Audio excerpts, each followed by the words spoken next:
Diastasis Recti. I don't know.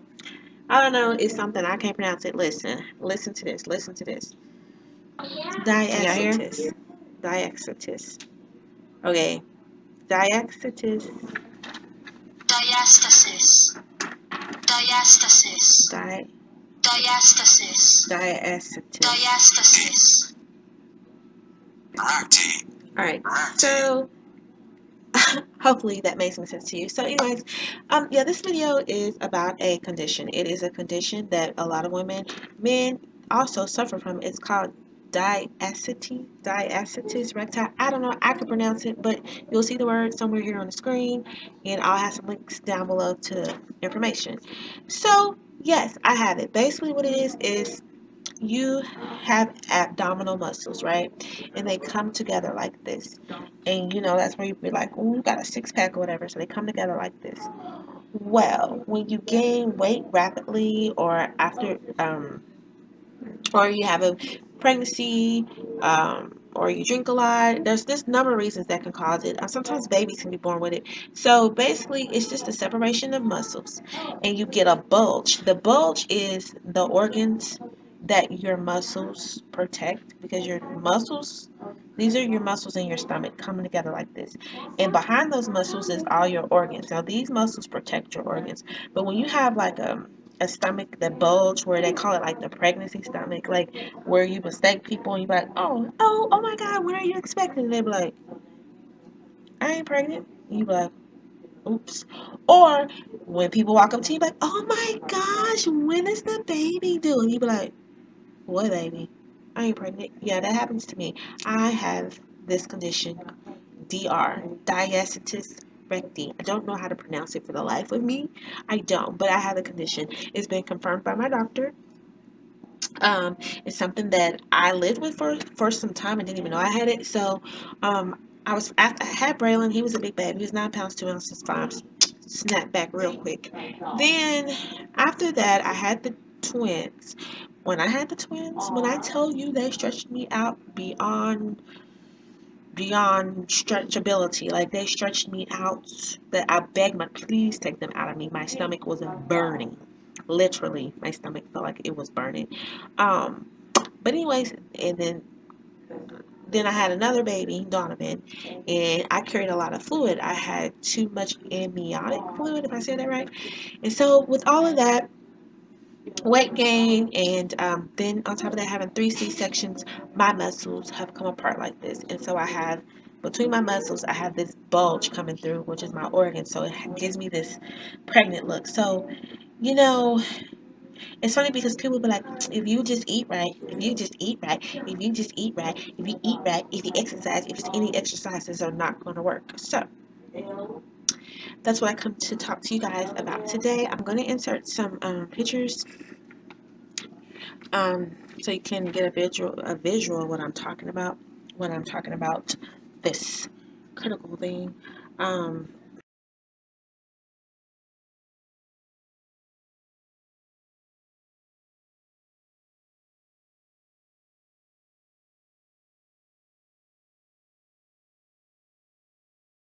and I was very thankful, like, that my and I carried it. I originally got this after having my twins, but I did not know it until after I had Donovan, because my doctor, um I, they didn't like tell me, like they didn't tell me, but the doctor or midwife I had after I had Donovan, she was like, girl, so she told me about the tubular exercises, and I'll put a link down below for that, that you can do to strengthen your core. So it's all about your core, getting your Kegel muscles and your pelvic floor really strong, and that would help. Sometimes even with doing all of the exercises for it, sometimes you still have to have surgery to have those muscles put back together.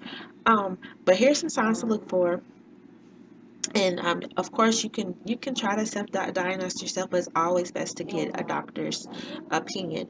But if your abs seem to only get worse when you do crunches, sit-ups, or planks, if your belly button mysteriously becomes an outie and it's always been an innie, and that happened to me when I was pregnant with my twins. After I had them, my belly button just stuck out and it never went back in, and I always had like a strong innie, and so and it stayed out. Like my belly button never went back in.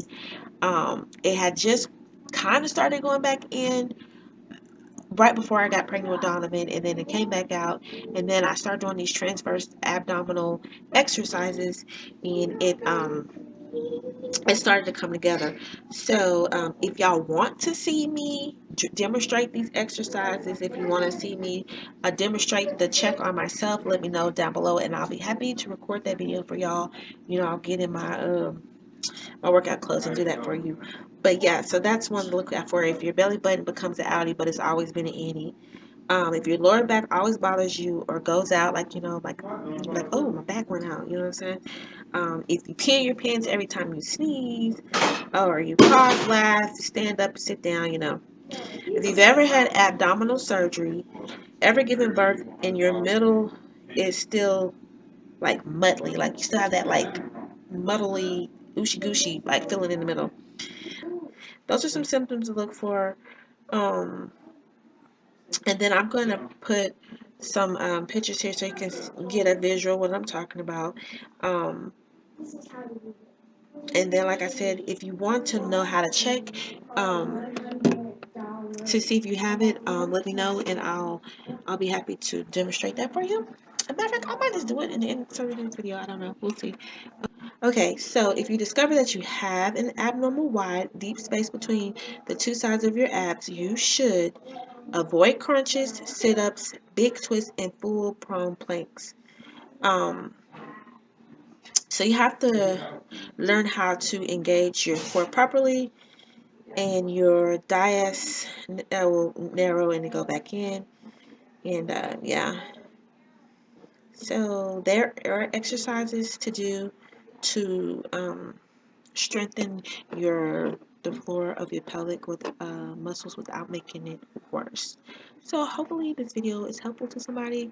I wish somebody would have told me earlier on that I had a problem. You know what I'm saying? Like it's normal, but a lot of times we walk around having a mommy gut and a mommy pooch and looking like a kangaroo, and we don't have to because we don't really know how to deal with it. So for those that say, "Oh, girl, it's not healthy to wrap your belly and to do the cinching and the whatever." Yes, it's okay.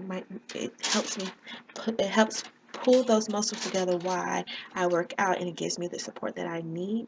I don't do it just because I'm thinking like, "Oh, yes, I'm gonna wrap my belly, and then when I unwrap it, I'm gonna be in size 2." No, okay. So I hope you enjoyed this video. And be sure to hit the subscribe button if you're not already a subscriber. Hit the bell so you don't miss any more uploads. And until next time, stay beautiful, stay unique. Bye, guys.